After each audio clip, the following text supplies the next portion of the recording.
Parental alienation refers to a child's refusal to have a relationship with another parent, or rejection or resistance to doing so. And it's caused by behaviors of the other parent, or it could be also extended family and other people involved in the child's life. But typically, it's the other parent that's causing this rejection.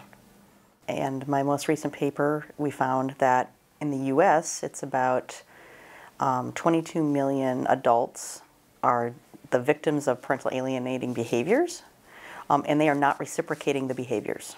So they are the primary targets of these behaviors.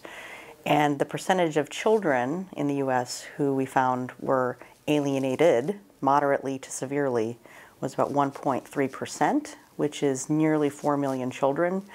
And that doesn't include mild alienation, where there's some rejection, but yet there's still a positive relationship with the parent, but it's being resisted by the child. And it doesn't include siblings, because we only asked about one child in the family. So we think it might be much higher than that. There's a kind of a perception that both parents must be contributing to the problem for this child to be rejecting them. You know, one parent must be doing something bad, and then the other parents, and they're both acting badly towards each other. And in my experience interviewing and talking to targeted parents and researching them, that a lot of them are really helpless. They have almost no power or control over what's happening in their lives, in their children's lives.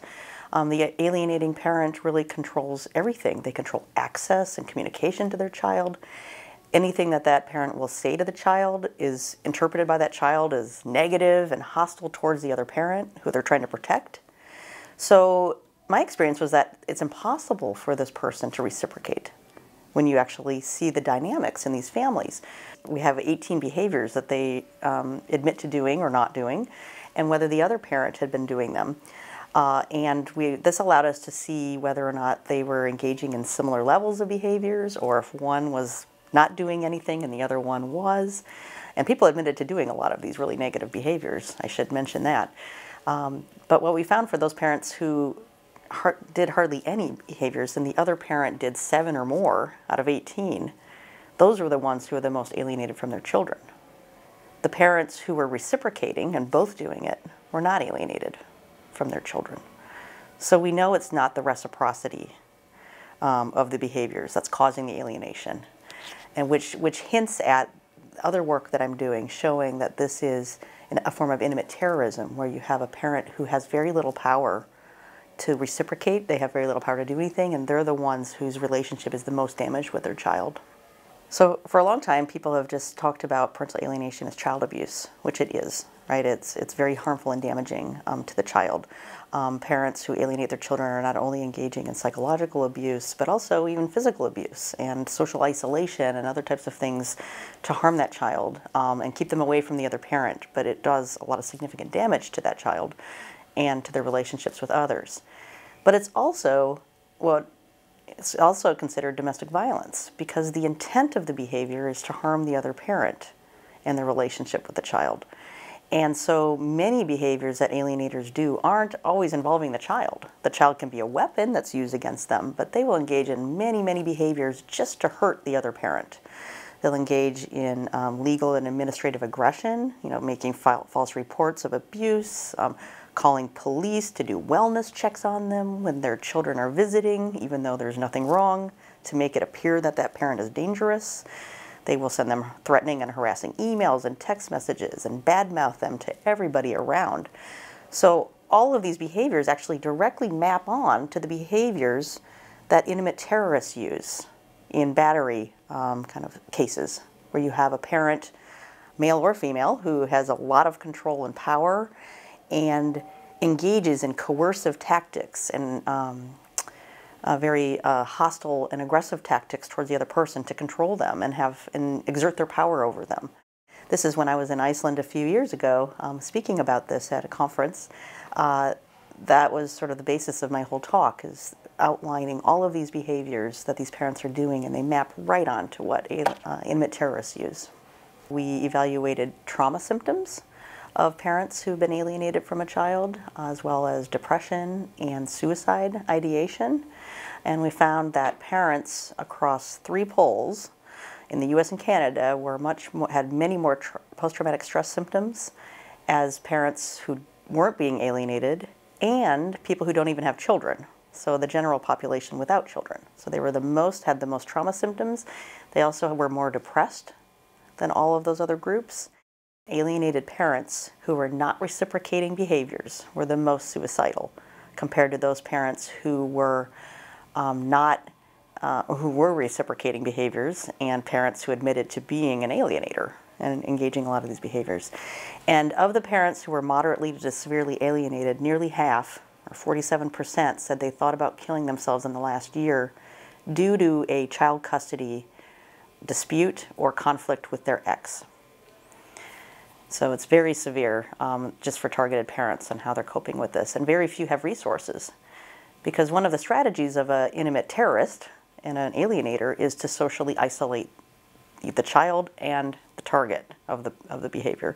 They will take away friendships that they had, and they'll have extended family question whether or not that targeted parent is actually a good parent. Often it's tied to just parents and extended family and the support network around that parent not understanding the problem and understanding that this person is a victim of domestic violence. Cult leaders use a lot of coercive strategies, and they undermine and kind of socially isolate that person over time, and then they join the cult and they become estranged or separated, alienated from their whole families, and they're completely at the mercy of this person, and it's really hard to leave a cult. And so to do an intervention and to reunify that cult member is really challenging, and it's the same thing for children who've been alienated. Alienating parents use a lot of the same strategies of loyalty-inducing things that people who are trying to groom children to be sexually abused use. These parents are very abusive, and they're using strategies that other very abusive people also use. So in my research we find, and this is across 4 representative polls of the US and Canada, that we do not find gender differences in who's likely to be the target of alienating behaviors. And this seems counterintuitive to a lot of people, because a lot of people think that more mothers do it, or some people think only abusive dads do it, right, who are using alienating strategies to get out of abuse charges or other things. And so what my research shows is it's just like other kinds of violence. It doesn't discriminate. Where we do find gender differences is in how we as a society respond to it. We can have clinical evaluators who have their own biases and blinders and perceptions about what men and women are like. I find in my research that men and women tend to use different types of alienating behaviors that are consistent with how they use other kinds of violence. So, for example, women will tend to use more indirect forms of aggression. They will spread rumors. They will try to undermine the reputation of people that they don't like. We see this with bullying. That's how girls bully, is they do these kinds of tactics, whereas boys bully more directly. And as adults, men will tend to use both indirect and direct strategies. But in my research, we find that moms use twice as many indirect as direct aggression. And this has a lot of implications for assessment, because if a clinician doesn't understand that men and women use violence differently, they don't know where to look for evidence. Because if it's indirect, it's harder to see. You have to go and look at lots of, years of emails to see the hostility and anger and the blocking of access. And you have to look at text messages and police reports. And a lot of evaluators, sadly, I saw a report recently that almost 80% said that they did look at that, so that's about 75%. So about 25% said they didn't even look at anything other than interview people, which isn't going to give you any information about what these parents are doing, because they won't admit it, that they're doing a lot of these things. And if you're looking for alienation and even other kinds of domestic violence, you have to look at patterns over time. Because abusive parents they use coercive control, they use ways to dominate the other person, and that you have to look deep, and you have to look at it over an extended period of time. Now, another way that gender biases come into play is in the legal system. And this reflects, I think, the greater societal stereotypes we have about men and women. Of course, divorce makes everybody crazy. It makes everybody feel like they're losing their minds because it's so stressful. And when in the courtroom, that's seen by the judge or it's seen by evaluators, they will interpret that. So alienating parents will manipulate stereotypes like that. For women also, if they work full-time or they're the primary breadwinner for the family, that's used against them, saying she only cares about her career. She's not a good mother. Because that goes against the stereotypes that we have about what a good mom should be. And so these things are exploited. And we could also look at other things that people exploit. These alienators will exploit anything like nationality, immigration status, race, income. They'll use anything they can to get leverage. Because again, it's a pattern of coercive control. And stereotypes are a really effective way to get people to buy into what they're doing. But with children, it's a very vulnerable time, right? So toxic stress exposure, whether it's physical abuse, sexual abuse, or psychological abuse, it's very damaging to the developing brain. And we know from other research in other areas of child abuse that that impact on that affects executive functioning. So the children grow up with their brains not even developing fully to be able to process and think about the world in as rational ways as other people, because their brain is essentially being damaged by this abuse. And it's through that toxic stress exposure that children are living with an alienated parent who's very abusive. Okay? And they're controlling their behaviors, they're controlling their feelings, the way that they see the world. And so the child is essentially very dependent on this person for everything. There are clear indications when a child is just refusing contact at all, like no communication, refuses to go there. That's an indication that the child has so severely split psychologically. They've cut off all that support and everything, and that's an indication that this child needs serious intervention, because the damage of that long term is really bad. So whenever I conduct trainings with mental health providers and lawyers as well, one question that always comes up is, how do I know whether it's alienation or the child is really being abused and they don't want to see the other parent? Well, do abused children really reject a parent? It seems counterintuitive, right? You must have done something really bad to not want to see your mom or dad. Like, they must have done something horrible, because what kid would do that? But when you look to the child abuse literature, and you see children who have been abused, sexually abused. A great example would be a documentary about Michael Jackson, and Leaving Neverland was his documentary about there was two adult boys men now, but who were abused by him, allegedly, when they were younger. And they defended him tooth and nail, denied they were abused, denied all this stuff. They were his soldier, they were helping him and trying to prevent him from going to jail for abusing other boys. And it wasn't until he died and they had their own children that they came to the realization that they had been abused by him. Children who are abused align with them. They're close with them. They want them to love them, even though they're hurting them.